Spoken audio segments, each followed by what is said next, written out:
Hello বন্ধুরা, কেমন আছেন সবাই? আশা রাখছি আপনারা প্রত্যেকেই যে যেখানেই আছেন ভীষণই ভালো আছেন। মৌসুমীজ ওয়ার্ল্ডের আরও একটা নতুন রেসিপি ভিডিওতে আমি আপনাদের বন্ধু মৌসুমী আপনাদের সকলকে জানাই আন্তরিক স্বাগত। আজকে আমি আপনাদের সঙ্গে শেয়ার করব দুর্দান্ত স্বাদের বাটার চিকেন রেসিপি। আমরা অনেক সময় বাইরে বেড়াতে গেলে হোটেল রেস্টুরেন্টে এই ধরনের সুন্দর সুন্দর রেসিপি তো অবশ্যই খেয়ে থাকি। বাড়িতেই যদি বানিয়ে নেওয়া যায় আর তারও স্বাদ যদি হয় অপূর্ব, তাহলে তো কথাই নেই। চলুন কিভাবে আমি বানাচ্ছি সেটাই দেখিয়ে দিই আপনাদেরও। শুধুমাত্র সলিড পিস দিয়েও কিন্তু বাটার চিকেন খুব সুন্দরভাবে তৈরি করা যায়। তবে আমার পরিবারের লোকজন কেউই সলিড পিস খুব একটা পছন্দ করে না, সেই কারণে আমি সাধারণভাবেই কিন্তু কাটিয়ে নিয়েছি, যেভাবে রেগুলার পিস হয় সেরকম। তার থেকে একটু বড় আকারে রাখার চেষ্টা করেছি চিকেনগুলোকে পরিষ্কার করে নেওয়ার পর ম্যারিনেট করে নিচ্ছি।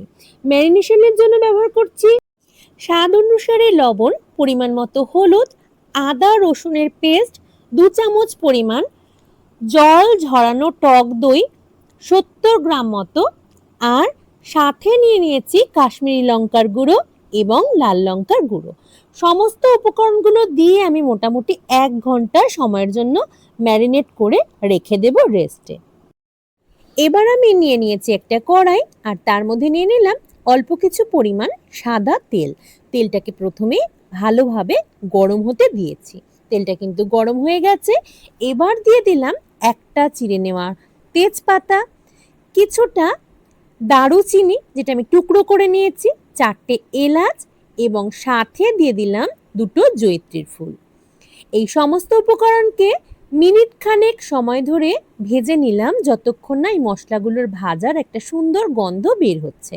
তারপর দিয়ে দিলাম 10 কোয়া মতো রসুন। আমি কিন্তু রসুনটাকে গোটা রেখে তেলের উপর দিয়ে ভেজে নিচ্ছি। আজ আমি চিকেন ব্যবহার করেছি 1 কেজি 250 গ্রাম, আর তার জন্য পেঁয়াজের পরিমাণ আমি নিয়ে নিয়েছি বড় মাপের 4টে। পেঁয়াজগুলোকে কুচিয়ে নিয়েছি, আর বেশ খানিকক্ষণ সময় ধরে কিন্তু পেঁয়াজগুলোকেও ভেজে নিচ্ছি। 1 ইঞ্চি আদা, যেটাকে আমি টুকরো আকারে কেটে নিয়েছিলাম, সেই আদাটাও কিন্তু আমি যোগ করে নিয়েছি।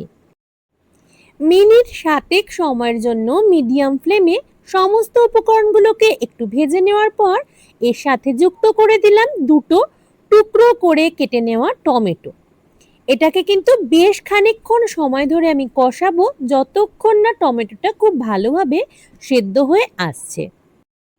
পেঁয়াজ, আদা, রসুন, অন্যান্য উপকরণের সাথে টমেটোও কিন্তু আমি বেশ খানিকক্ষণ ধরে কষিয়ে চলেছি। এখনো টমেটোটা সঠিকভাবে সেদ্ধ হয়নি, তারই মধ্যে আমি যোগ করে দিয়েছি 50 গ্রাম কাজু বাদাম। আরও মিনিট কয়েক কষিয়ে নেওয়ার পর আমি দিয়ে দিলাম অল্প কিছু পরিমাণ ধনে পাতা কুচি। খুব ভালো একটা ফ্লেভার দেয় এই ধনে পাতা কুচি ব্যবহার করলে। এবার দেখুন সমস্ত উপকরণগুলোই কিন্তু খুব ভালোভাবে ভাজা হয়ে এসেছে। এবার আমি গ্যাসের ফ্লেমটা অফ করে দেব, আর এটাকে ঠান্ডা হতে দেব। একটা উপকরণ মিশিয়ে নেব এই সময়তে। একটা জায়ফলের 4 ভাগের 1 ভাগ অংশ আমি গ্রেটারের সাহায্যে গ্রেট করে বাদবাকি উপকরণের মধ্যে নিয়ে নিলাম, আর এবার ঠান্ডা করে নেওয়ার পর মিক্সিং জারে আমি কিন্তু মিহি পেস্ট বানিয়ে নিয়েছি। এর জন্য সামান্য পরিমাণ জলও আমি ব্যবহার করেছি। এবার আবারও নিয়ে নিলাম একটা কড়াই, আর তার মধ্যে বেশ খানিকটা সাদা তেল আমি গরম করার জন্য বসিয়ে দিয়েছি। তেলটা গরম হয়ে গেছে।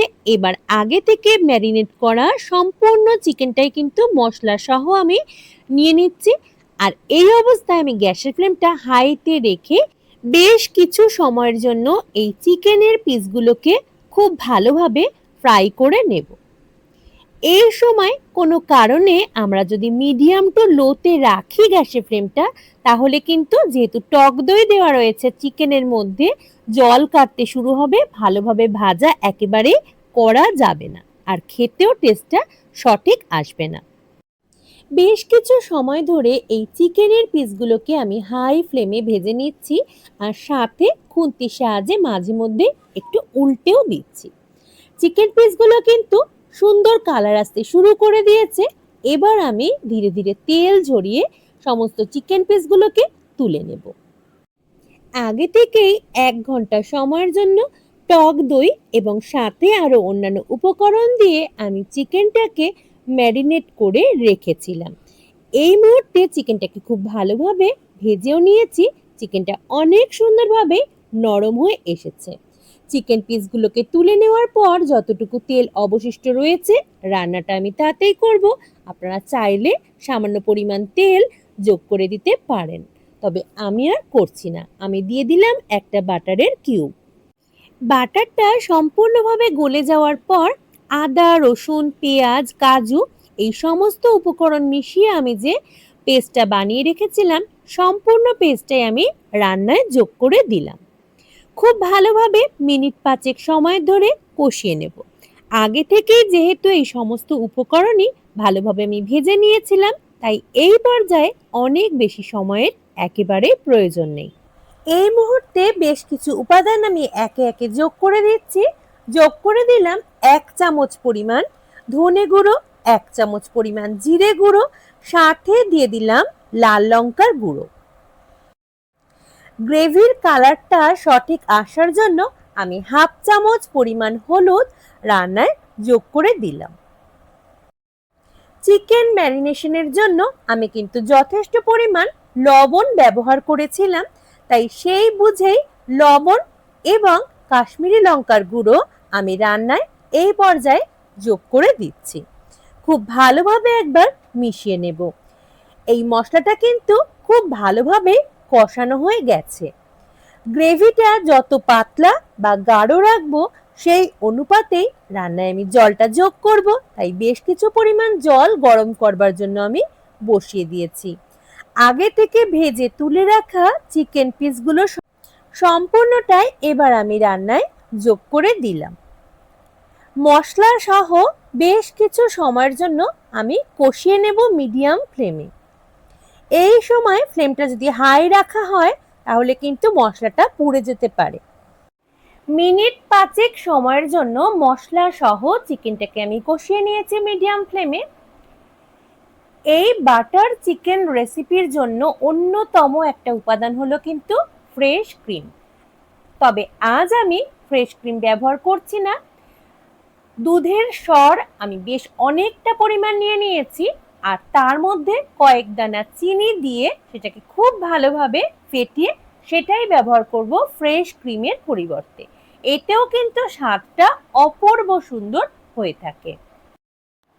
বাটার চিকেনের গ্রেভিটা কিন্তু অপূর্ব স্বাদের হয়, সেই কারণে গ্রেভিটা একটু বেশি রাখবো ভেবে জলের পরিমাণটা আমি কিন্তু একটু বেশি দিয়েছি।